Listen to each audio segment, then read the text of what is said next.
नमस्कार ओडिशावासी शुभ सकाळ आज रही देश विदेश राज्यर 20टी गुरुत्वपूर्ण खबर खबरटी देखा पूर्व आपण भल पाइबा स्वरूप भिडियोटी गोटे लाइक करी कमेंट रे आपण मानकर जिला ना लिखिदेवे जहाँफल प्रत्येक दिन आपण जिलार खबर पाइपर तेज कौन रही आज खबर दुई दिनिया दिल्ली गस्तर मुख्यमंत्री मोहन चरण माझी यही अवस्था केन्द्रमंत्री को भेटी कर मुख्यमंत्री कहुचे दिल्ली में होगा सरकारी बेसरकारी कार्यक्रम सामिल होबार कार्यक्रम रही एथर नुआ नुआ योजना आसब गरीब कल्याण योजना आसब बोली सूचना मिलूची ता सहित गतकाली मुख्यमंत्री होली शुभेच्छा जणाइछन्ति होली एक भाईचारार पर्व रंगर पर्व आउ जीवन सुख शांति आनंद भरी हो राधा गोविंद निकट समस्त मंगल कामना करपटे मुख्यमंत्री कहते ता सहित मुख्यमंत्री जन अभियोग शुणाणी आसंता काली बंद रहिबो आसंता 17 तारिख दिन बा सोमवार दिन मुख्यमंत्री जन अभियोग शुणाणी बंद रहिबो सप्तदश विधानसभा तृतीय अधिवेशन बलबद्धता थिबा हेतु यूनिट 5 स्थित मुख्यमंत्री जन अभियोग शुणाणी बंद रहिबो एने कि साधारण प्रश्न साधारण अभियोग विभाग पक्षरु सूचना दे जाइछि जन साधारण निजर मतामत देई परिबे आसंता 30 रे प्रधानमंत्री 120तम मन की बात कार्यक्रम तेबे कुआ जाउछि जे जनसाधारण नमो आप और पोर्टाल रे सेमानकर मतामत देई परिबे यह व्यतीत सेमाने 1800117800 डायल करी सेमानकर मतामत रेकर्ड करि परिबे सेमाने 1922 को मिस कॉल देई समस्त प्रकार अनुसार मतामत देई परिबे 25 तारिख मध्य देई परिबे बोली सूचना मिलिछि मन की बात कार्यक्रम रे आकाशवाणी दूरदर्शन समस्त नेटवर्क रे एही काम चालियो बोली कह जाउछि ता सहित मोबाइल ऐप रे उपलब्ध हेबो तेणु आकाशवाणी संवाद डीडी न्यूज पीएम एवं सूचना प्रसारण रे यूट्यूब चैनल रे लाइव स्ट्रीमिंग हेबो आपण एही नंबर रे कॉल करी सब किसी निजर मतामत देई परिबे बोली प्रधानमंत्री प्रथम थर पई कहिसंती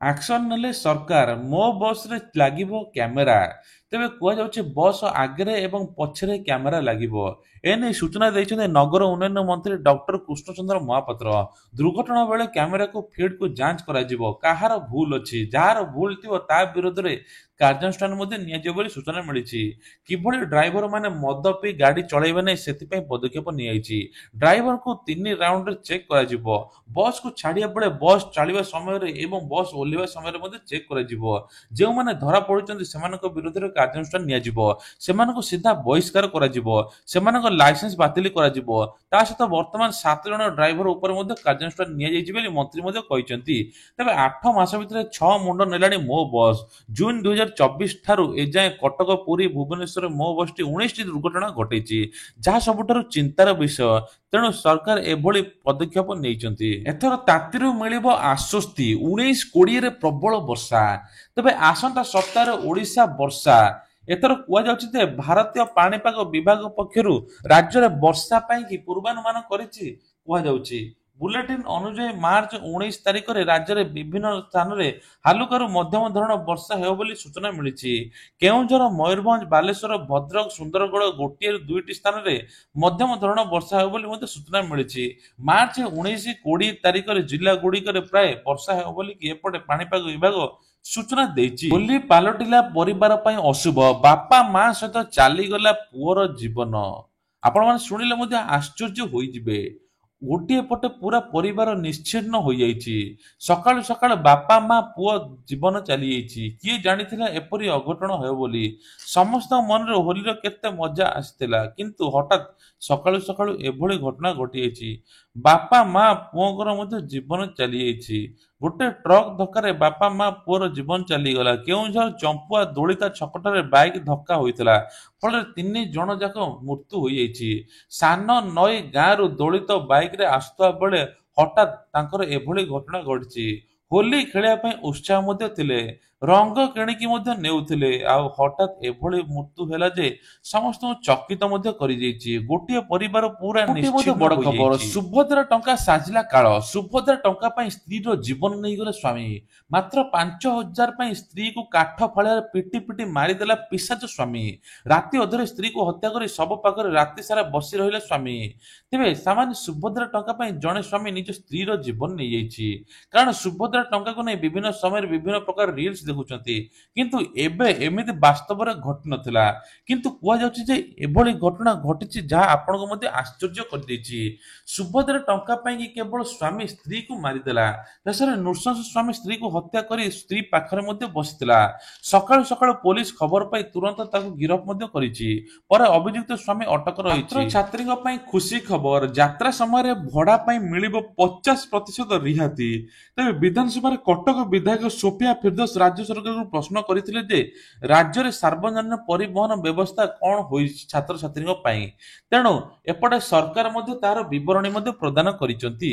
କହିଛନ୍ତି ଯେ ଏଥର ଓଡ଼ିଶାର ବାଣିଜ୍ୟ ଓ ପରିବହନ ମନ୍ତ୍ରୀ ବିଭୂତି ଭୂଷଣ ଜେନା କହିଛନ୍ତି ଯେ ମୁଖ୍ୟମନ୍ତ୍ରୀ ମୋ ବସ୍ ସେବା ଯୋଜନାରେ ପଞ୍ଚାୟତ ବ୍ଲକରେ 5 ଟଙ୍କା ଏବଂ ଜିଲ୍ଲା ସଦର ମହାକୁମରେ 10 ଟଙ୍କା ଭଡ଼ା ପଡୁଛି। ଏହା ସହିତ ପରିବହନ ନିଗମ ବସରେ ଛାତ୍ରଛାତ୍ରୀ ମାନଙ୍କୁ 50% ରିହାତି ମିଳିବ ବୋଲି ମନ୍ତ୍ରୀ ବିଭୂତି ଭୂଷଣ ଜେନା କହିଛନ୍ତି। ଆଜିଠାରୁ ଆରମ୍ଭ ହେଲା ପଦ୍ମ ପୁରସ୍କାର 2026 ଲାଗି ନାମାଙ୍କନ ପ୍ରକ୍ରିୟା। ତେବେ ଆସନ୍ତା ବର୍ଷ ସାଧାରଣତନ୍ତ୍ର ଦିବସ ଅବସରରେ ଘୋଷଣା ହେବାକୁ ଥିବା ପଦ୍ମ ପୁରସ୍କାର ଲାଗି ନାମାଙ୍କନ ପତ୍ର ଦାଖଲ ଶେଷ ଦିନ ହୋଇଛି। ଚଳିତ ବର୍ଷ ଜୁଲାଇ 31 ତାରିଖ ରାଷ୍ଟ୍ରୀୟ ପୁରସ୍କାର ପୋର୍ଟାଲରେ ଅନଲାଇନ ମାଧ୍ୟମରେ ପଦ୍ମ ବିଭୂଷଣ, ପଦ୍ମଭୂଷଣ, ପଦ୍ମଶ୍ରୀ ଭଳି ଦେଶର ସର୍ବୋଚ୍ଚ ବେସାମରିକ ପୁରସ୍କାର ଲାଗି ନାମାଙ୍କନ ଏବଂ ସୁପାରିଶ ଗ୍ରହଣ କରିବା ଏବଂ କଳା, ସାହିତ୍ୟ, ଶିକ୍ଷା, କ୍ରୀଡ଼ାବିତ, ସମାଜସେବା, ବିଜ୍ଞାନ, ଲୋକସେବା, ବାଣିଜ୍ୟ, ଶିଳ୍ପ, ଜନବ୍ୟାପାର ତଥା ମେଡିସିନ, ଇଞ୍ଜିନିୟରିଂ କ୍ଷେତ୍ରରେ ଜାତି, ଧର୍ମ, ବର୍ଣ୍ଣ ନିର୍ବିଶେଷରେ ଉତ୍କୃଷ୍ଟ ବ୍ୟକ୍ତିମାନଙ୍କୁ ଏହି ପୁରସ୍କାର ସମ୍ମାନିତ କରାଯାଇଥାଏ। ତେବେ ବିଭିନ୍ନ ରାଷ୍ଟ୍ରାୟତ୍ତ ଉଦ୍ୟୋଗ, ଡାକ୍ତର, ବୈଜ୍ଞାନିକ ଭଳି ସରକାରୀ ସଂସ୍ଥାରେ କାର୍ଯ୍ୟ କରୁଥିବା ବ୍ୟକ୍ତିମାନେ ଏହି ପୁରସ୍କାର ଲାଗି ବିବେଚିତ କରାଯାଏ। ଫ୍ଲାଏଓଭର କାମ ଆରମ୍ଭ, ରାଜଧାନୀ ଢାଞ୍ଚାରେ ଏବେ ଏଲିଭେଟର କରିଡର ମଧ୍ୟ ଲାଗିବ। ତେବେ କୁହାଯାଉଛି ଯେ ରାଜଧାନୀ ନାଗପୁର ଢାଞ୍ଚାରେ ଏଲିଭେଟର କରିଡର ହେବ। ସୂଚନା ଦେଲେ ପୂର୍ତ୍ତ ମନ୍ତ୍ରୀ ପୃଥ୍ୱୀରାଜ ହରିଚନ୍ଦନ। ଜୟଦେବ ବିହାରଠୁ ନନ୍ଦନକାନନ ପର୍ଯ୍ୟନ୍ତ ଏଲିଭେଟେଡ କରିଡର ବା ଫ୍ଲାଏଓଭର ହେବ। 2700 କୋଟି ଟଙ୍କା ବ୍ୟୟବରାଦ ମଧ୍ୟ କରାଯାଇଛି। ସେପଟେ 15,000 କିଲୋମିଟର ରାସ୍ତା ମଧ୍ୟ ହେବ। ସମସ୍ତ ଗାଁରେ ରାସ୍ତା ହେବ। ଆଉ ଭୁବନେଶ୍ୱର ପୁରା ବଦଳିଯିବ। ଭୁବନେଶ୍ୱର ନବକଳେବର ହୋଇଯିବ। ଭୁବନେଶ୍ୱରରେ ଏଥର ରିଙ୍ଗ ରୋଡଠୁ ଆରମ୍ଭ କରି ଫ୍ଲାଏଓଭର ଏବଂ ତା ସହିତ ଏଲିଭେଟେଡ କରିଡର ହେବ। ରାସ୍ତା ଉପରେ ମେଟ୍ରୋ ଗଡ଼ିବ। ଏ ନେଇକି ମଧ୍ୟ ସୂଚନା ଦେଇଛନ୍ତି ମନ୍ତ୍ରୀ। ଶ୍ରୀମନ୍ଦିରରେ ସ୍ପାଏ କ୍ୟାମେରା ନେବା ଅଭିଯୋଗରେ ଯୁବକକୁ ଅଟକ ରଖିଛି ପୁରୀ ସିଂହଦ୍ୱାର ଥାନା ପୋଲିସ। ଅଟକ ଯୁବକ ଜଣକ ହେଲେ ଭାସ୍କର ସାମନ୍ତ। ତେବେ ପୋଲିସ ସୂଚନା ମୁତାବକ ସକାଳେ ଭାସ୍କର ସ୍ପାଏ କ୍ୟାମେରା ନେଇ ଶ୍ରୀମନ୍ଦିରକୁ ପ୍ରବେଶ କରିଥିଲେ। ଆଉ ସ୍ପାଏ କ୍ୟାମେରାରେ ମଧ୍ୟ ସୁଟ୍ କରିବା ପାଇଁ ଲାଗୁଥିଲେ। ଶ୍ରୀମନ୍ଦିରରେ ଭିଡିଓ ସୁଟିଂ କରୁଥିବା ବେଳେ ପୋଲିସ ତଦନ୍ତ କରିଛି।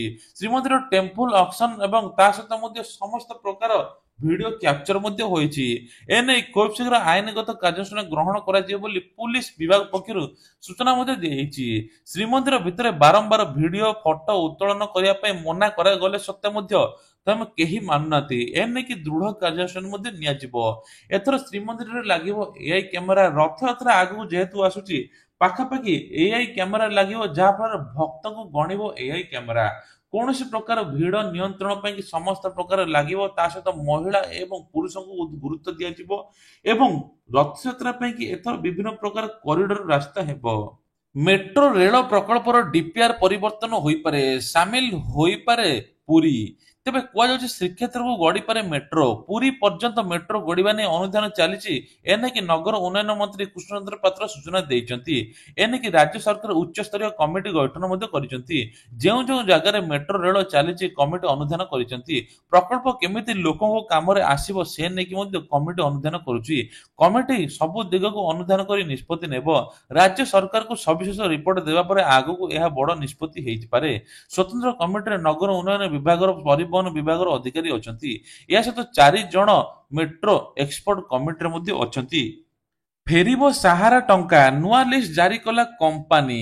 ତେବେ କୁହାଯାଉଛି ନିବେଶକ ପାଇଁ ଆସିଛି ବଡ଼ ଖୁସି ଖବର। ଏଥର ନିବେଶକ ପାଇବେ ଟଙ୍କା। ଖୁବ୍ ଶୀଘ୍ର ସାହାରା ଦେଉଛି ଟଙ୍କା। ତେବେ କୁହାଯାଉଛି ନୂଆ ଲିଷ୍ଟ ଜାରି କରିଥିବା ସୂଚନା ମଧ୍ୟ ମିଳିଛି। ସାହାରା ଇଣ୍ଡିଆର ରିଫଣ୍ଡ ପୋର୍ଟାଲରେ ନିଜର ଆପ୍ଲିକେସନ ଷ୍ଟାଟସ ମଧ୍ୟ ଚେକ୍ କରିପାରିବେ। ସାହାରା ଇଣ୍ଡିଆର ରିଫଣ୍ଡ ପୋର୍ଟାଲରେ ନୂଆ ପେମେଣ୍ଟ ଲିଷ୍ଟ ଜାରି କରିଛି କମ୍ପାନୀ। ଏହି ଲିଷ୍ଟରେ ନାମ ଅଛି କି ନାହିଁ ଆପଣ ମଧ୍ୟ ଯାଞ୍ଚ କରିପାରିବେ। ତେବେ ଖବର ପ୍ରାୟ 10 କୋଟି ସାହାରା ନିବେଶକ ପାଇଁ ଖୁସି ଖବର ଦେବା ପାଇଁ ଯାଉଛି। ଖୁବ୍ ଶୀଘ୍ର ସେମାନଙ୍କ ଟଙ୍କା ଫେରାଇ ଦିଆଯିବ। ପୂର୍ବରୁ ଫେବୃଆରୀ ମାସରେ 12,97,000 ହିତାଧିକାରୀ ଆକାଉଣ୍ଟକୁ ଯାଇସାରିଛି 2314 କୋଟି ଟଙ୍କା। ପଶ୍ଚିମବଙ୍ଗ ବୀରଭୂମି ଜିଲ୍ଲାରେ ହୋଇଥିବା ଗଣ୍ଡଗୋଳ ସ୍ଥିତି ଉତ୍ତେଜନାପୂର୍ଣ୍ଣ ରହିଛି। ମାର୍ଚ୍ଚ 17 ତାରିଖ ଯାଏଁ ବନ୍ଦ ରହିବ ଇଣ୍ଟରନେଟ୍। ଏହି ଘଟଣାକୁ ଗମ୍ଭୀରତା ଦେଇ ପ୍ରଶାସନ ମାର୍ଚ୍ଚ 17 ତାରିଖ ପର୍ଯ୍ୟନ୍ତ ବାହାର ସ୍ଥାନଗୁଡ଼ିକରେ ଇଣ୍ଟରନେଟ୍ ସେବା ବନ୍ଦ କରିଛି। ତେବେ ଇଣ୍ଟରନେଟ୍ ସେବା ବନ୍ଦ କରିବା ପାଇଁ ମାର୍ଚ୍ଚ 14ରୁ ନିର୍ଦ୍ଦେଶ ଦିଆଯାଇଥିଲା। ସ୍ତେତନିଆ ସହରରେ ଏବେ ପାଳନ ସମୟରେ ହିଂସା ସୃଷ୍ଟି ହୋଇଛି, ଯାହାଫଳରେ ଏବେ କୌଣସି ପ୍ରକାର ଅପ୍ରୀତିକର ସୃଷ୍ଟି ନ ହୋଇ ସେ ନେଇକି ମଧ୍ୟ ସମସ୍ତ ପ୍ରକାର ଗୁରୁତ୍ୱ ଦିଆଯାଇଛି। 9 ମାସ ପରେ ଫେରିବେ ସୁନିତା, ମିଶନ କ୍ରୁ 10 ଲଞ୍ଚ। ଖୁବ୍ ଶୀଘ୍ର ଇଣ୍ଟରନ୍ୟାସନାଲ ସ୍ପେସ୍ ଷ୍ଟେସନରୁ ଫେରିବେ ସୁନିତା ୱିଲିୟମ୍ସ। ଆଜି ଭୋରୁ ଆରମ୍ଭ ହୋଇଛି ସୁନିତା ୱିଲିୟମ୍ସଙ୍କୁ ଫେରାଇ ଆଣିବା ପାଇଁ ମିଶନ। ଭୋରୁ ଇଣ୍ଟରନ୍ୟାସନାଲ ସ୍ପେସ୍ ଷ୍ଟେସନରୁ ଯାତ୍ରା କରିବ ନାସାର ସ୍ପେସ୍ ଏକ୍ସ କ୍ରୁ 10 ମିଶନ। ତେବେ କେନେଡି ସ୍ପେସ୍ ସେଣ୍ଟରରୁ ଉତ୍କ୍ଷେପଣ ହୋଇଛି ଏବଂ ସ୍ପେସ୍ ଏକ୍ସର ଫାଲକନ 9 ରକେଟ ମଧ୍ୟ। ଏଥିରେ 4 ମହାକାଶଚାରୀ ନାସାର ଅନେମ ଲାକିନ୍ ଏବଂ ନିକୋଲ ଆୟର୍ସ ଏବଂ ଜାକ୍ସାର ଡାକୁଏ ତାପରେ ସହିତ କୁହାଯାଉଛି ସମସ୍ତ ପ୍ରକାର ଏଇଠି ଆଇଏସଏସ୍ ମଧ୍ୟ ଯାଇଛନ୍ତି। ସେଠାରେ ସେମାନେ ସୁମିତା ୱିଲିୟମ୍ସଙ୍କୁ ଏବଂ ବ୍ରୁଚ୍ ୱିଲିୟମ୍ସଙ୍କୁ ସ୍ଥାନ ନେବେ। ତା ସହିତ ମଧ୍ୟ ଗତ ବର୍ଷ ଜୁନ ମାସରେ 8 ଦିନ ପାଇଁ ଇଣ୍ଟରନ୍ୟାସନାଲ ସ୍ପେସ୍ ଷ୍ଟେସନ ଯାଇଥିଲେ ସୁନିତା ୱିଲିୟମ୍ସ।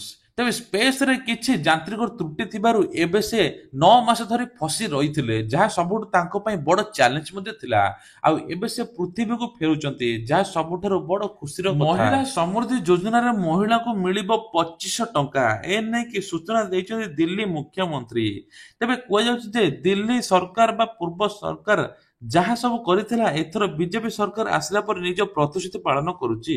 ନିଜ ପ୍ରତିଶ୍ରୁତି ମୁତାବକ ସବୁ କିଛି ପୂରଣ କରିବ। ବିପିଏଲ କାର୍ଡ ହିତାଧିକାରୀ ମହିଳାମାନଙ୍କୁ 2500 ଟଙ୍କା 2ଟି ମାଗଣା ଗ୍ୟାସ୍ ମିଳିବ। ଏନେକି ସୂଚନା ଦେଇଛନ୍ତି ଦିଲ୍ଲୀର ମୁଖ୍ୟମନ୍ତ୍ରୀ ରେଖା ଗୁପ୍ତା। ତା ସହିତ ମଧ୍ୟ ମାର୍ଚ୍ଚ 31 ତାରିଖ ଶେଷ ତାରିଖ। 15 ବର୍ଷର ପୁରୁଣା ଗାଡି ଆଉ ଚାଲିବ ନାହିଁ। ଡିଜେଲ ପେଟ୍ରୋଲ ମିଳିବ ନାହିଁ ବୋଲି ସୂଚନା ଦେଇଛି। ଦିଲ୍ଲୀ ପ୍ରଦୂଷଣ ରୋକିବା ପାଇଁ ଏପଟେ ଦିଲ୍ଲୀ ମୁଖ୍ୟମନ୍ତ୍ରୀ ଏଭଳି ନିଷ୍ପତ୍ତି ମଧ୍ୟ ନେଇଛନ୍ତି। ତେବେ ଓଡ଼ିଶାରେ ମୁଖ୍ୟମନ୍ତ୍ରୀ ମଧ୍ୟ ବଡ଼ ଘୋଷଣା କରିଛନ୍ତି ଯେ ଏଥର ପିଲାମାନଙ୍କୁ ବିଭିନ୍ନ ପ୍ରକାର ଯୋଗାଇ ଦିଆଯିବ। ଏପ୍ରିଲ 1ରୁ ଖଡି ଛୁଆ ମଧ୍ୟ ହେବ। ସମସ୍ତ ସ୍କୁଲରେ ଛାତ୍ରଛାତ୍ରୀ ପିଲାମାନଙ୍କ ପାଇଁ ନୂଆ ଖବର ଆସୁଛି, ଯାହାଫଳରେ ସେ ପଢିବେ ଏବଂ ଆଗକୁ ମଧ୍ୟ ତାଙ୍କର ମଧ୍ୟାହ୍ନ ଭୋଜନ ବହୁତ ଭଲରେ ମଧ୍ୟ ଖାଇବେ। କୌଣସି ପିଲା ବାଦ ପଡିବେ ନାହିଁ। ଏଥର ସମସ୍ତଙ୍କର ମଧ୍ୟ ସରକାରୀ ସ୍କୁଲରେ ପାଠ ପଢିବା ସହିତ ସମସ୍ତ ପ୍ରକାର ଯୋଜନାରେ ଲାଭବାନ ହୋଇପାରିବେ ଛାତ୍ରଛାତ୍ରୀ। ତା ସହିତ ମଧ୍ୟ ଚାଷୀ ମାନଙ୍କ ପାଇଁ ଗୋଟେ ଖୁସି ଖବର ଦେଇଛନ୍ତି। ଚାଷୀ ମାନଙ୍କୁ ଏଥର 50% କ୍ଷତିପୂରଣ ରାଶି ମିଳିବ। ଯେଉଁ ଚାଷୀ ନିଜ ଜମିରେ ଚାଷ କରିଥିବେ ସବୁ କିଛି ଦାଖଲ କରିବା ପାଇଁ ପଡିବ। ଆଉ ତା ସହିତ ମଧ୍ୟ ଅକ୍ଷୟ ତୃତୀୟା ଦିନ ଚାଷୀ ମାନଙ୍କୁ ସିଏମ କିଷାନ ଟଙ୍କା ମିଳିବ। ଆପଣ ଯଦି ଇକେୱାଇସି ଡିବିଟି ଲିଙ୍କ କୌଣସି ପ୍ରକାର କରିନାହାନ୍ତି, ଆପଣ ଠିକ ଠାକ ଆପଣଙ୍କ ଡକୁମେଣ୍ଟ କରେଇ ନିଅନ୍ତୁ, ଯାହାଫଳରେ ଆପଣଙ୍କୁ ସିଏମ କିଷାନ ଟଙ୍କା ମିଳିବ ବୋଲି ସୂଚନା ଦେଇଛନ୍ତି। ତେବେ ଇଏ ଥିଲା ଆଜିର ଦେଶ ବିଦେଶ ରାଜ୍ୟର କିଛିଟା ଗୁରୁତ୍ୱପୂର୍ଣ୍ଣ ଖବର। ଏଇଭଳିଆ ଖବର ପ୍ରତିଦିନ ଦେଖିବା ପାଇଁ ହେଲେ ଚ୍ୟାନେଲକୁ ସବସ୍କ୍ରାଇବ କରିଦେବେ। ଜୟ ଜଗନ୍ନାଥ।